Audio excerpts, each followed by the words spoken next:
Tá, vamos começar agora a gravação da aula sobre realismo. É uma aula provisória, tá? Serve pra... Tem os assuntos que vão cair na prova de vocês. E no período das férias esse vídeo vai ser prolongado, tá bom? Vai ser mais detalhado. Bom, esse vídeo vai ser dividido em partes. Primeiro eu vou explicar qual é o contexto do realismo, as principais obras, pelo menos uma parte dele, né? Vocês não vão estudar tudo sobre realismo ainda, não vai cair ainda. E vão ter outros pequenos vídeos com resumo dessas obras que eu vou mencionar, tá bom? Vamos lá. O período do realismo no Brasil foi de 1881 até 1893. O que aconteceu aí nessas datas? Em 81 foi publicada a obra que inaugurou o realismo no Brasil, que foi Memórias Póstumas de Brás Cubas, do Machado de Assis. Em 1893 é considerado o início de um outro período, um outro estilo de época, que é o simbolismo, um assunto que vocês vão ver esse ano também, para quem for do segundo ano, né? Em Portugal, o realismo foi de 1875, que foi o ano de publicação de O Crime do Padre Amaro, do Eça de Queiroz, e foi até 1890, que foi a data do ultimato inglês, que aconteceu lá em Portugal. Tá? O impedimento de Portugal feito pela Inglaterra. Impedimento marítimo. Vamos ao contexto histórico. O contexto histórico do realismo, de maneira geral, é o surgimento do capitalismo, né, a partir da Revolução Industrial. O sistema de trabalho era outro e a divisão da sociedade passou a ser outra também. O trabalho assalariado, surgiu a classe do proletariado, que começou a lutar pelos seus direitos aí na época, criando sindicatos. A produção se alargou bastante e surgiu uma nova sociedade, que foi a sociedade consumista, e ao mesmo tempo a alienação, porque o proletário é aquele que produz algo, mas não tem direito a esse produto, né? E isso acaba ocasionando a alienação. Bom, uma série de consequências da Revolução Industrial. Vocês devem ter estudado isso em história, né? No Brasil, nós tivemos a proclamação da República em 1889, foi até antes da República em Portugal. Em 1888, nós tivemos a abolição da escravatura. Nesse período, a gente estava vivendo o ciclo do café também, mais concentrado ali na região de São Paulo, Rio de Janeiro, no Sudeste, né, de maneira geral. E o surgimento de novas concepções filosóficas que mudaram não só a arte, mas o modo de ver a sociedade na época, que era o marxismo, o positivismo, o darwinismo, o determinismo e a psicanálise, que a gente vai falar no próximo slide. Em Portugal, estavam acontecendo as conferências do Cassino Lisbonense. O que é isso? Bom, em Lisboa havia um grupo de jovens, de estudantes, que formavam a chamada geração de 70. Estes jovens tinham como meta agir contra o romantismo. Segundo eles, o romantismo promovia uma imagem da nação, da sociedade, muito irreal, muito idealista. E aquilo estava corrompendo os costumes das pessoas. Era muito comum, por exemplo, é muito comum que o romance realista tenha lá a sua heroína adúltera e essa heroína gosta de ler romances românticos. Isso para eles é um dos motivos de se corromper a alma feminina, porque os romances davam aquela ilusão de um amor eterno e tal, e as mulheres casadas acabavam buscando esse amor fora do casamento. Então havia essa explicação aí. Sem contar que essa geração de 70, ela queria que a arte fosse mais próxima da realidade, uma arte combatente mesmo, que não ficasse floreando as coisas, entendeu? E eles acreditavam que Portugal estava vivendo o período da sua maior decadência. Decadência econômica, decadência política e especialmente decadência moral, como a gente vai ver depois no Eça de Queiroz. Quem fazia parte dessa geração? O Eça de Queiroz, que foi o grande romancista aí desse período, o Antero de Quental, que era o poeta, o Oliveira Martins, que era historiador, Ramalho Ortigão, que era jornalista, e o Guerra Junqueiro, que era poeta também. Bom, vamos falar dessas concepções filosóficas aqui. As principais teorias filosóficas são essas que estão aí na telinha. Anotem um resumo sobre elas. O marxismo, a teoria que foi elaborada lá pelo Marx, né, Karl Marx, pregava que a sociedade deveria ter consciência das classes. Era a consciência das classes o marxismo. E que havia duas classes combatentes que deveriam se combater. Que seria a classe burguesa e a classe proletária. Para o marxismo, deveria acontecer uma revolução contra a burguesia, que era sustentada pelo sistema capitalista. O sistema capitalista devia ser derrubado e a classe proletária deveria assumir o poder por meio do comunismo. Basicamente, isso é o marxismo, tá bom? Que influenciou lá a geração de 70 e o nosso realismo também. O positivismo já era uma teoria do Auguste Comte, tá? Se escreve C-O-M-T-E, Comte. O Comte acreditava que a verdade ela só poderia ser expressa por meio de uma experimentação da realidade. Não havia como chegar à verdade sem algum tipo de experiência e de análise. A sociedade era vista como se fosse um corpo humano, né? Os indivíduos, os grupos que compõem aquela sociedade eram uma espécie de órgãos, e se esses órgãos não estivessem funcionando direito, eles seriam considerados uma anomalia, e aquilo ia prejudicar todo o corpo, todo o sistema do corpo humano. Uma sociedade era vista como um corpo humano. O positivismo tinha um lema, né, que é ordem e progresso. Isso lembra vocês alguma coisa? A nossa bandeira, né? A nossa bandeira brasileira, ela foi influenciada pelo positivismo, tá bom? Ordem e progresso. Bom, o darwinismo, outra teoria que surgiu, foi uma teoria que se concretizou a partir da publicação do livro de Charles Darwin, chamado A Origem das Espécies. Para o Darwin, a gente passa por um processo de seleção natural. Ele dá lá o exemplo das girafas, né? Que as girafas tinham um pescoço curto e comiam as folhas das árvores mais baixas.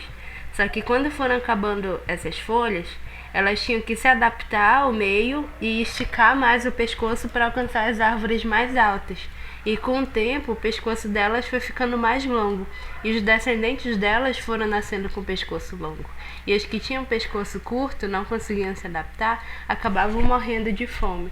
Então essa é a ideia da seleção natural.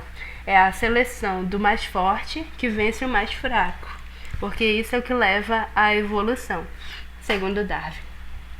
Isso é muito comum nos romances do Machado de Assis, por exemplo. Você que leu Quincas Borba, Quincas Borba criou a teoria do humanitismo, né? Aquela ideia de ao vencedor as batatas, que a gente vai explicar lá no vídeo sobre Quincas Borba, tá bom? Procurem depois. Ela é baseada no darwinismo, nessa ideia de seleção natural. O determinismo já era uma teoria do Taine, T-A-I-N-E. O Taine acreditava que o ser humano era influenciado por 3 fatores: pela raça, pelo contexto histórico e pelo meio ambiente. Então, quem fosse índio ou negro, por exemplo, ou pior ainda, tivesse misturado português com índio, português com negro, negro com índio, fatalmente seria um ser humano de qualidades morais inferiores. Para ele, essas eram as raças mais baixas. Os seres humanos que descendiam dessas raças tinham um comportamento uma tendência maior para violência, por exemplo, para sexualidade sem limites. Bom, o outro aspecto é o contexto histórico, né? E o meio. O contexto histórico, no caso, é o período de guerra, um período de crise, e o meio ambiente. A gente pode citar, por exemplo, o Cortiço, que é um romance que vocês vão estudar ainda. Bom, se o Cortiço é um meio de promiscuidade, de decadência dos costumes, fatalmente quem vive naquele ambiente vai se corromper também. Tá? Essa é uma ideia determinista. Não se pode escapar disso, segundo Taine. A última teoria é a psicanálise. Foi desenvolvida pelo Freud, né? A psicanálise, o Freud, pensando em modos de de hipnotizar alguém na hipnose, ele chegou à conclusão de que nós temos um inconsciente, um subconsciente e esses elementos influenciam as nossas ações. A partir disso, ele desenvolveu a ideia da libido, né? A libido é o que governa o comportamento do ser humano. É o momento em que ele está mais próximo ali do seu instinto. A libido, para quem não sabe, são os desejos sexuais, né? As vontades. É isso que governa o homem, de acordo com Freud. E governa todas essas escolhas. A cor, a sua cor preferida, o aspecto físico do seu parceiro, aquilo que você gosta de comer, tudo isso é influenciado pela libido, segundo o Freud. Tá bom? E vamos às características do realismo. Lembrando que o realismo ele tem 3 subdivisões, tá? Vocês estão estudando agora o realismo puro. Uma parte do realismo em Portugal, representada ali no Eça de Queiroz, e uma parte do Brasil, representada no Machado de Assis. Isso não é todo o realismo, é só o que vai cair na prova de vocês. Então, as características que a gente está vendo aqui, elas são próprias do realismo puro, mas ainda tem o realismo transformado em naturalismo e o parnasianismo, que é o realismo transformado em poesia, tá bom? Vamos às características. A primeira delas é a veracidade. O escritor realista ele se preocupa em falar de acontecimentos reais.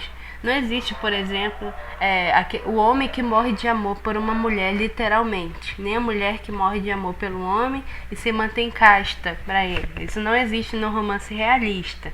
Ele é baseado na observação, na verdade, na realidade. É claro que essa realidade às vezes é exagerada.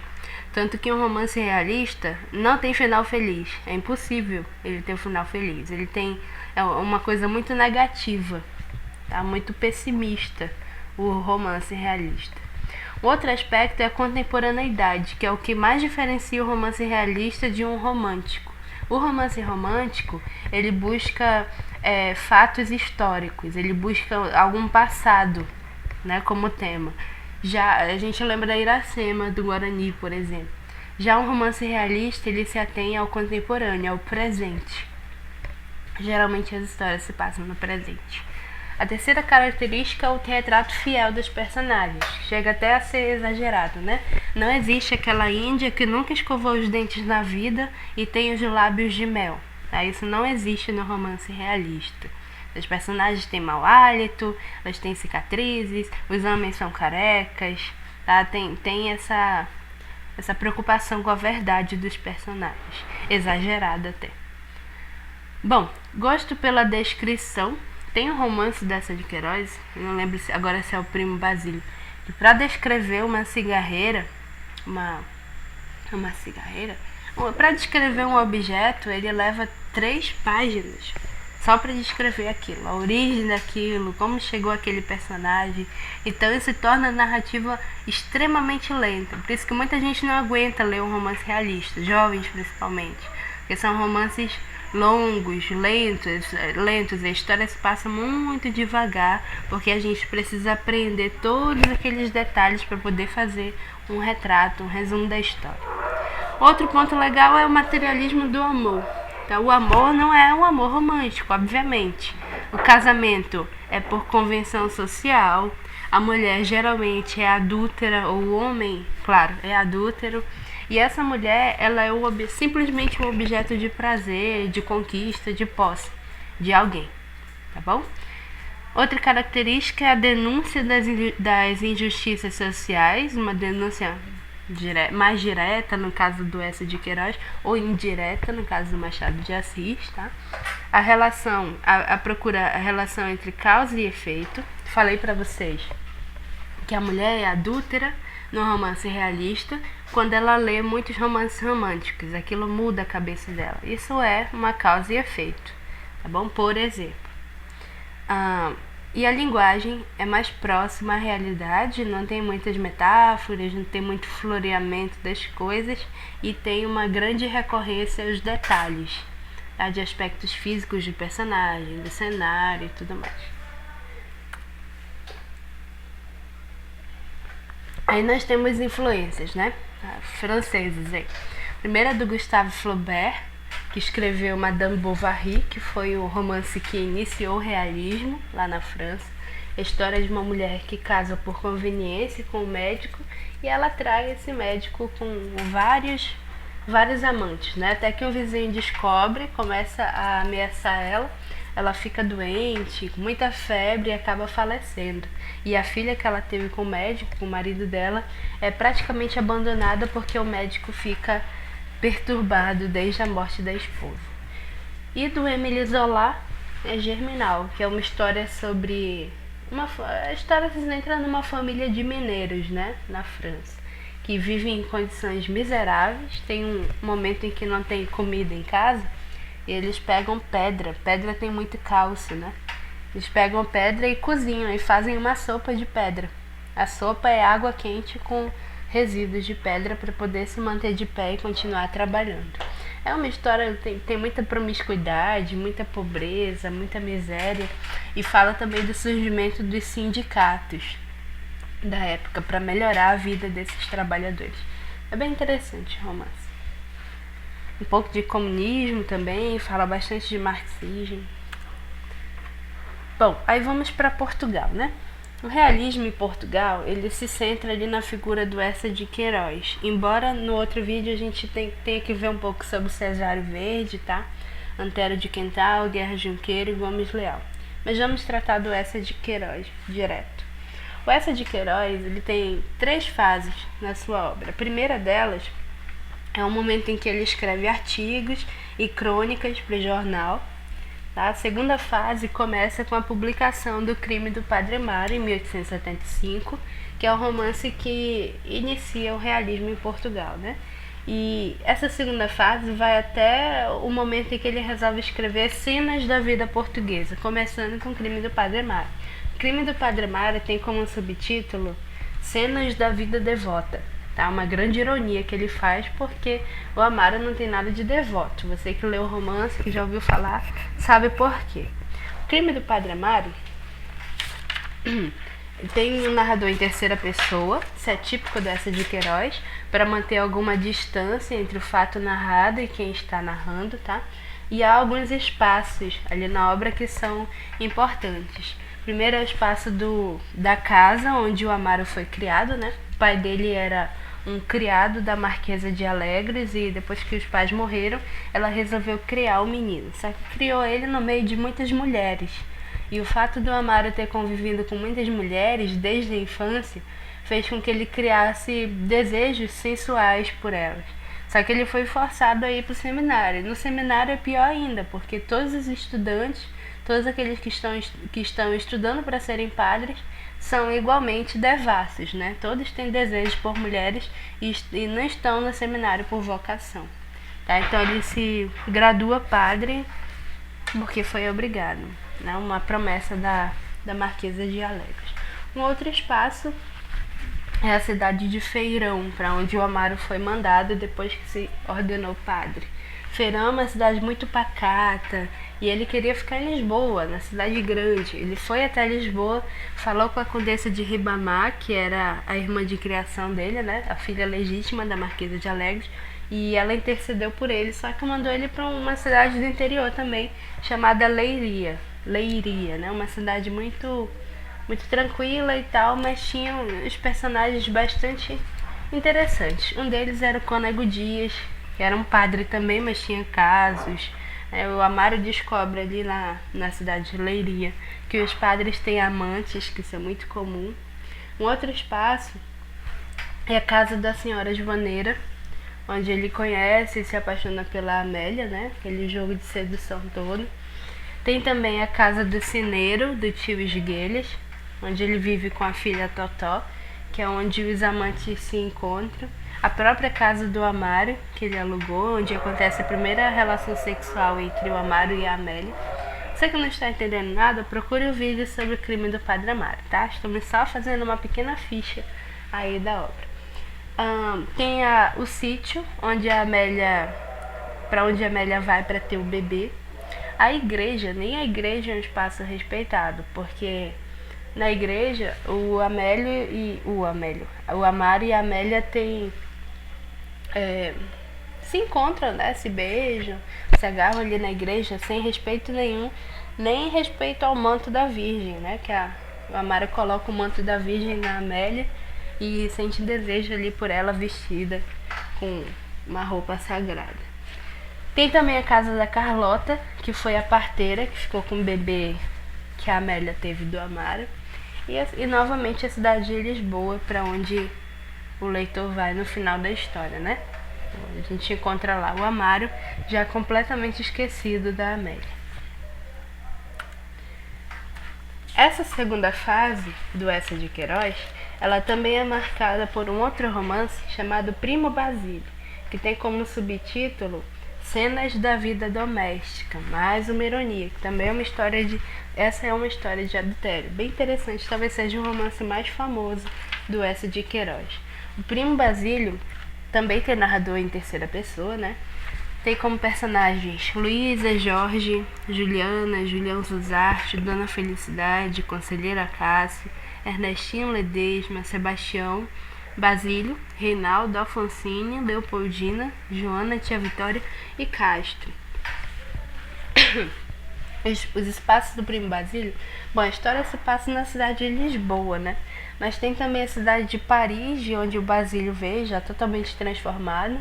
Ele era português, mas tinha aquelas manias de francês, né? Da elegância, de achar que tudo que não é a França não é chique o suficiente. Aquela mentalidade bem presunçosa, né? Tem a casa da Luísa, que é onde começa o caso dela com o primo Basílio. E é na casa da Luísa que tem o quarto da Juliana. É o quarto mais feio da casa, quarto frio, sujo. A Juliana é uma empregada feia, velha, doente. E lá ela concentra todo o ódio que ela sente pelos ricos. Tem também a casa do conselheiro Acácio, onde ele se revela não ser nada daquilo que ele diz que é, né? Ele se diz muito correto, muito certinho, mas na casa dele ele vive com a empregada, como se ela fosse mulher dele.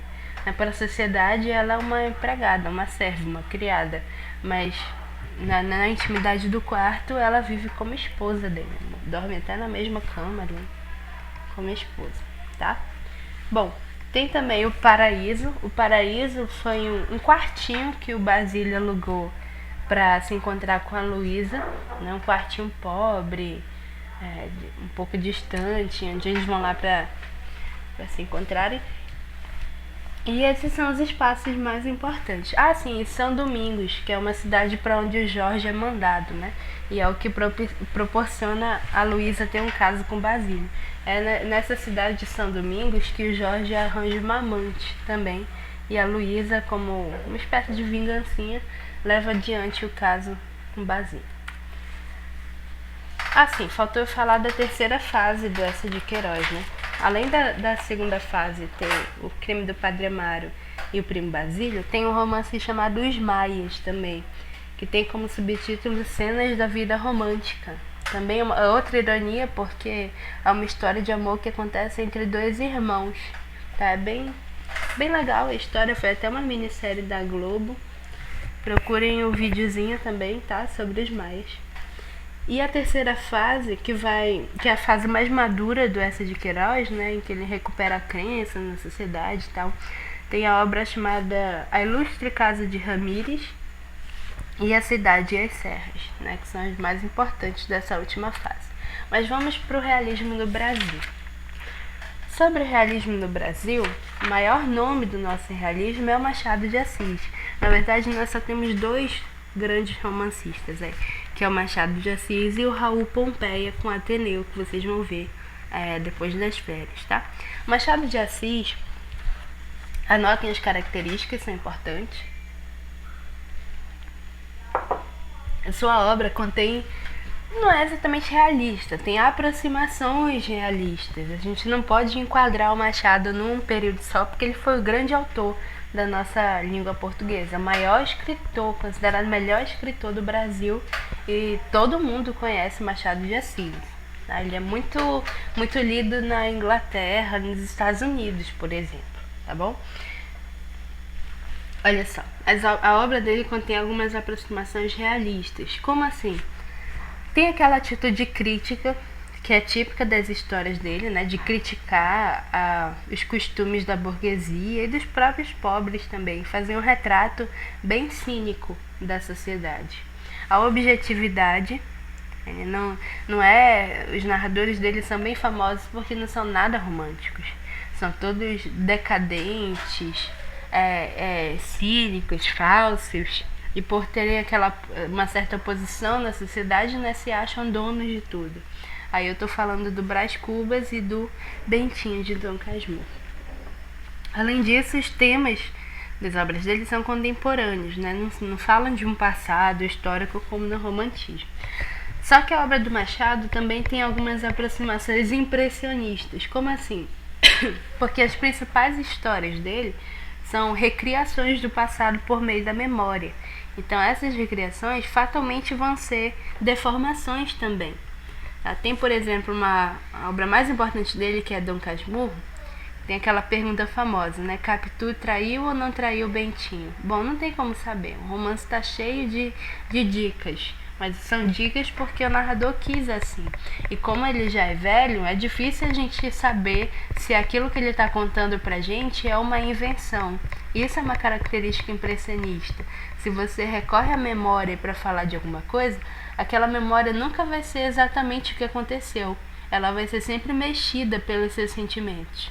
Então, se eu tento relembrar de algum fato que me deixou envergonhada, que me deixou triste, eu vou lembrar desse fato de um jeito. Mas para outra pessoa que sentiu aquele fato de uma outra forma, ela vai narrar de outro jeito. Então, isso é uma característica impressionista. Bom, aí tem outras características bem fortes dele. A primeira delas é o diálogo com o leitor. O tempo todo ele fala: querido leitor, pula esse capítulo. Esse capítulo foi muito mal escrito. Vai lá pro capítulo tal. Aquele capítulo tal, sim, foi bem escrito. Em outra passagem: querida leitora, você pode não gostar do que você vai ler agora, tá bom? Então passe mais adiante. Ou então feche os olhos, porque você não vai gostar do que vai ouvir. Então isso é muito comum dele. Isso é chamado de metalinguagem.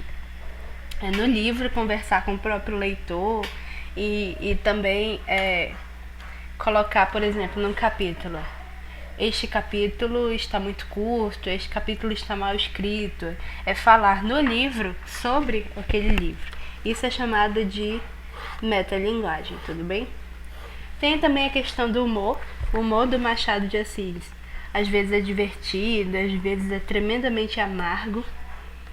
E a ironia, que é a principal característica dele, é chamada até de ironia machadiana, aquela bem cruel, mas ao mesmo tempo bem sutil. Tem também a ruptura com a narrativa linear. A história não tem um começo, meio, fim. Geralmente a história começa do fim e ela se desenvolve, como certos filmes, né? Não sei se vocês viram Sem Limites. É uma tendência do cinema de hoje, essa tendência machadiana. Começar a história do final e o filme inteiro tenta explicar para o leitor, para o telespectador, por que aquele final é daquele jeito, né? E explica o final, o restante da história. Isso é uma tendência do Machado também. Flashbacks também. Bom, outro detalhe é o psicologismo dos personagens. Ele tem essa preocupação em fazer análise de por que a Capitu teria traído o Bentinho. Isso no narrador, né? Porque o Brás Cubas é daquele jeito, tão amargo, porque ele nunca conseguiu terminar nada na vida. Ele faz um retrato dos personagens. E por isso a narrativa é muitas vezes lenta, né? Tem muitas digressões. O que é digressão? É quando eu conto a história, sou o narrador, eu conto a história e eu começo a mudar de assunto. Por exemplo, o Brás Cubas costuma fazer muito isso, né? Ele fala: o nariz. Leitor, você já pensou qual é a função do nariz? Fica imaginando agora todo mundo numa sala olhando o seu próprio nariz. Como seria esquisito, né? Tem um momento em que entra uma borboleta na sala e ele fica tentando matar a borboleta. Ele diz: eu deveria matar essa borboleta porque ela é preta. Mas espera aí, se ela fosse azul, Será que eu ia querer matar? Se ela fosse azul, ela ainda estaria viva, mas como é preta, eu vou matar.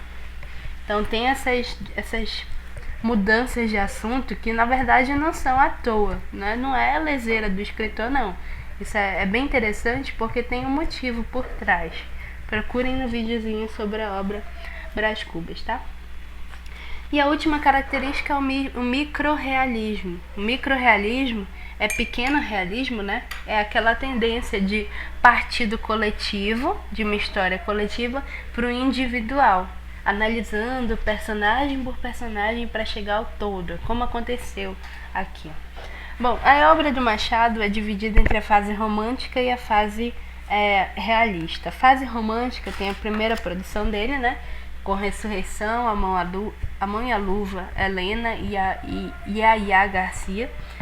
E a fase realista foi inaugurada em 1881 com Memórias Póstumas de Brás Cubas, Quincas Borba, Dom Casmurro, Esaú e Jacó e Memorial de Ares. Fora os contos, a crítica literária, ele produziu todo tipo de coisa, mas vocês só estudam alguns contos e os romances, tá bom?